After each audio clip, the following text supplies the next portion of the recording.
আল্লাহ ও রাসূলের মেরাজ তত্ত্ব পর্ব ২৭। আমরা গত পর্বে রসায়ন ভিত্তিক আপনার এই সমসত্ব দ্রবণ বা মিশ্রণের যে দ্রাবক ও দ্রবের বিষয়গুলি ছিল সেগুলি নিয়ে আলোচনা করেছি। আজকেও সামান্য একটু কথা বলি এ ব্যাপারে যে সমসত্ব দ্রবণ বা মিশ্রণের দ্রাবক ও দ্রবের বাস্তব নিরীক্ষণ লক্ষ্য করবেন। এই রকমের না হলে, অর্থাৎ যদি সমসত্ব দ্রবণ বা মিশ্রণের দ্রাবক ও দ্রবের মিশ্রণ যদি নিরীক্ষণ একই রকমের না হয়, অর্থাৎ মিশ্রিত না হলে, তাহলে মিলিত হওয়া সম্ভব না। বুঝেন, পানি আর চিনি জিনিসটা আবার বুঝেন। পানি ও চিনি একত্রে মিক্স করে ঘুঁটা দিয়ে যদি সেটা চিনি আর পানি যদি আলাদা না করতে পারেন, তখন তার নাম হয় শরবত। হ্যাঁ, যেহেতু আলাদা করা সম্ভব নয়, তো ওই জিনিসটার কথা এখানে বোঝানো হচ্ছে।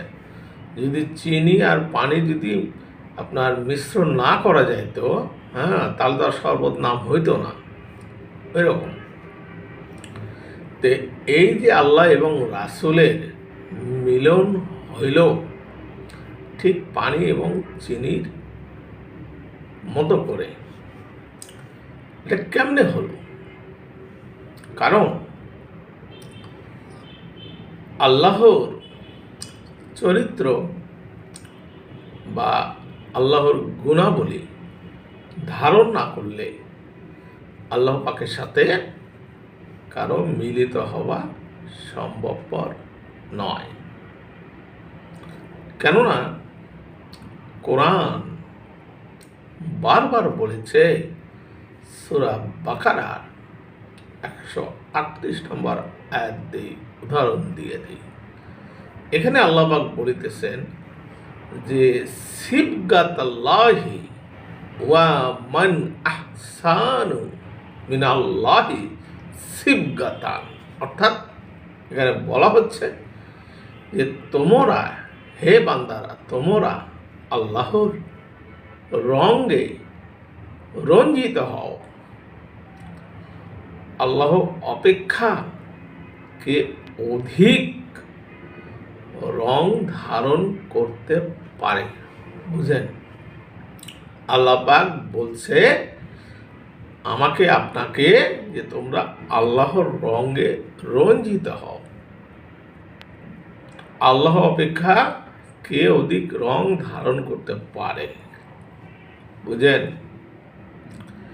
তো এখানেই আল্লাহ পাকের রাসূল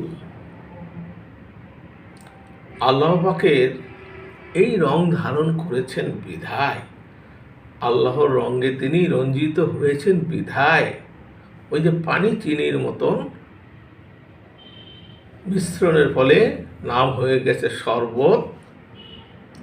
এই জিনিসটি ওইরূপ আল্লাহ পাকের কোরআনের এই আয়াত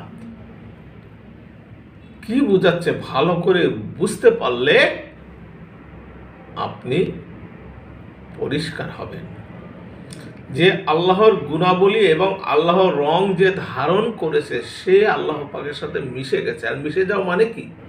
চিনি ও পানির মতো মিশ্রিত হয়ে কি নাম হয়? শরবত। ওই যে মনসুর হাল্লাজ বলেছিল না, আইনাল হক, আইনাল হক, আমি সত্য।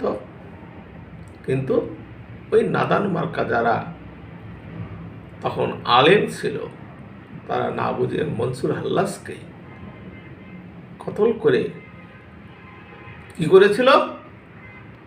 টুকরা টুকরা করে তাকে আগুনে পুড়িয়ে নদীতে সে ছাই ফেলে দিয়েছিল।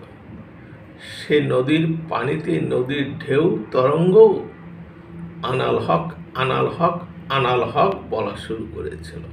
কারণ মনসুর হাল্লাজ আল্লাহর রঙে রঞ্জিত হয়ে আল্লাহর মধ্যে মিশে গিয়েছিলেন। মনসুরের ওই সুরতে ভিতর থেকে মনসুরের বাইরের যে মুখটা, এই মুখ দিয়ে তখন আল্লাহ পাকে সব কিছু বলতেছিলেন। এক ফানাফিল্লার স্তরের কথা, এটা সাধারণ মানুষ বুঝবে না, ওই জন্য ওদিকে ডিপলি যাচ্ছি না। তো এই হলো ব্যাপার। তো এখন কথা হলো যে আল্লাহর সাথে মেরাজ করতে গেলে আল্লাহর রং এবং আল্লাহর গুণাগুণ অর্জন করতে হবে। আমরা পরের পর্বে ফিরব। ধন্যবাদ।